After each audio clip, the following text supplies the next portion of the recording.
Сәлем достар. Бүгін сіздермен Фобос және Димос яғни Марс серіктерімен танысатын боламыз. Достар, видео басталмай жатып, арнамызға жазылып кетсеңіздер, ал біз видеомызды бастайық.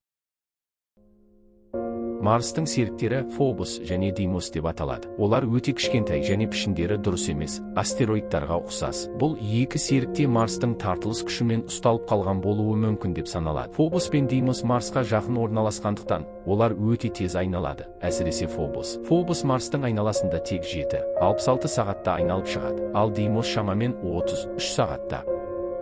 Фобос пен Димос Марстың жалғыз екі серігі және олардың атаулары грек мифологиясындағы соғыс құдайы Арес, римдік Марс пен Афродитаның ұлдарынан алынған. Фобос диаметрі шамамен 22-4 күн, айналу уақыты 7-66 сағат. Ерекшелігі: Фобос Марсқа өте жақын және оған қарай баяу жақындауда. Ғалымдар шамамен 50 миллион жылдан кейін ол Марстың тартылыс күшіне төтеп бере алмай, планетаның бетіне құлап немесе сақина тәрізді бөлшектеніп кетуі мүмкін деп болжайды. Димос диаметрі шамамен 12-4 күн, айналу уақыты 33 сағат. Қашықтығы: Марстан орташа 23-460 күн қашықтықта орналасқан.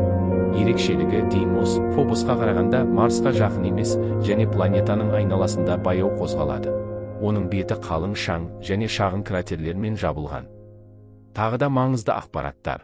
Пайда болу теориялары: Фобос пен Димос астероидтар белдеуінен шыққан және Марстың тартылыс күшімен ұсталып қалған деп саналады. Дегенмен бұл әлі де толық зерттелмеген тақырып. Зерттеулер, НАСА және басқа да ғарыш агенттіктері осы серіктерді зерттеу үшін бірнеше миссиялар жоспарлап жатыр, өйткені олар Марсты және жалпы ғарыштық объектілерді зерттеуде маңызды рөл атқарады.